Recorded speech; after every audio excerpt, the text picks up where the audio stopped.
everyone, welcome back to my channel. If you're new here, I'm Shaughnessy, and on this channel we discuss fragrance, beauty, and wellness. And if you simply like to have a good time and you like my vibe, subscribe.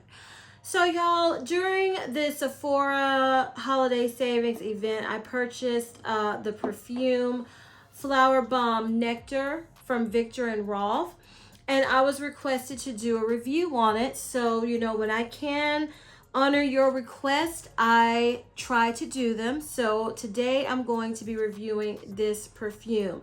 Even though it's been out for a minute, it was requested, so I wanted to do it just in case, you know, if you were interested in this fragrance like I have been for a few years. So Flowerbomb Nectar is described as an amber floral fragrance for women. It was launched in 2018.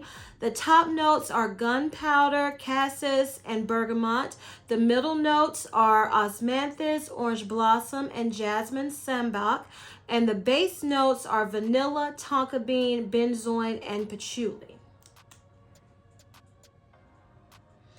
Now, what this smells like to me, on first spray, I do get that gunpowder, but to me, the gunpowder note is more of a smoky powderiness. And then after that initial blast, then as it dries down, it's a sweet vanilla, tonka bean, benzoin powdery fragrance. It's one that I can pick up those notes in the base, because some perfumes I can't pick up particular notes, but that's what I get. They all blend together well and perfectly, but I can detect them. And I read and heard some people review this and describe this as a spicy fragrance. Now on my skin, I don't get any spiciness, and I don't get the patchouli, thank goodness. I really don't get the patchouli on my skin, which I prefer.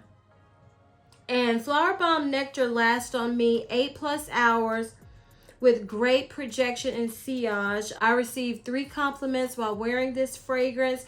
You know, I had a sample of it. When I tried a sample, it was overwhelming to me, but it was in the, if I'm remembering correctly, because it was 2 or 3 years ago, it was in the warmer months. But this stuck in my mind because I remember thinking it smelled unique. I just felt overwhelmed by it. But what really made it stick in my mind was my mom loved it on me, and she is super picky with fragrances. So it was always in the back of my mind to, you know, try this one out again. And that's why I decided to get it, you know, during the sale.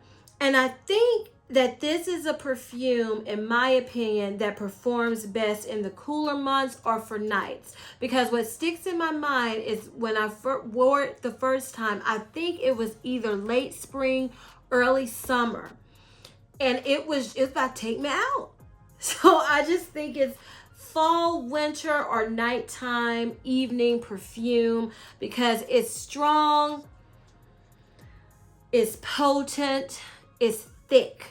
So that's why I feel like it should be worn when it's cooler, unless you can handle that. I can't handle, you know, heavy fragrances when I'm hot. It makes me feel awful, or it annoys me. And this is one I remember when I had that sample, I was like, it smells good, but it is getting on my last nerve. So, but now it did not get on my nerves at all. When I wore it, I was just loving it. I've worn it 2 or 3 times since I've gotten it, and I love it. I'm so happy that I decided to get it. So I wanted to compare it also, just in case, you know, someone asks, well, how does it compare to the original Flowerbomb? And Flowerbomb Nectar is sweeter and thicker than the original Flowerbomb.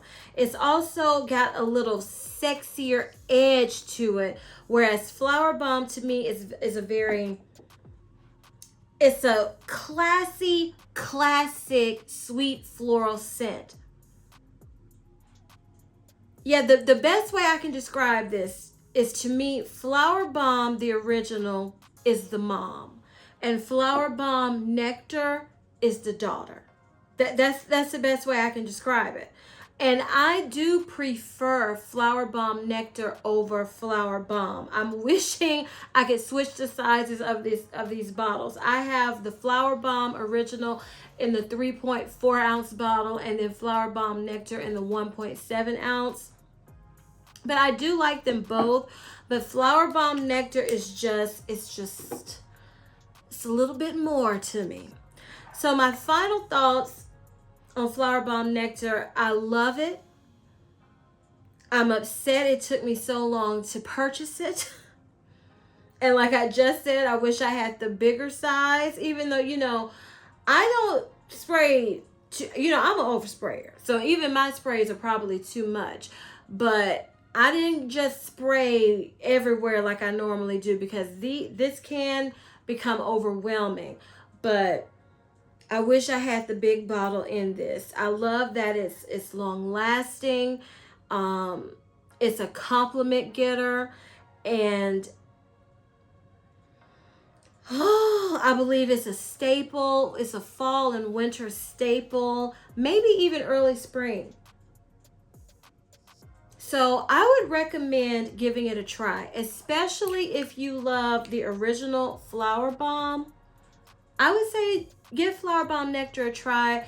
You know, go in stores, smell it. If someone will give you a sample, try it out. If they won't give you a sample, honey, go in there with no perfume on your wrist. That's what I do. Like when I'm going out, I just can't make myself go out with no fragrance on. But when I'm going to smell perfumes, I won't put any perfumes on my arms.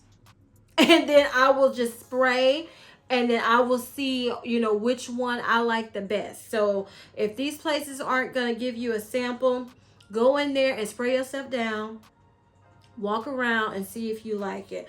But for me, it's a 10 out of 10. I really do enjoy Flowerbomb Nectar. Now that I know for me, I need to wear it when it's cooler. So y'all, that was my review of Flowerbomb Nectar. If you enjoyed it, please give me a big thumbs up. Leave me a comment down below telling me, you know, do you have Flowerbomb Nectar? What do you think in comparison to the original Flowerbomb? Which one is your favorite? I would love to know. And please share this video with everyone who just loves fragrances and smelling good in general. And please don't forget to turn on your notification bell so you don't ever miss any of my videos. And as I always say, if you like my vibe, subscribe. Until next time, bye.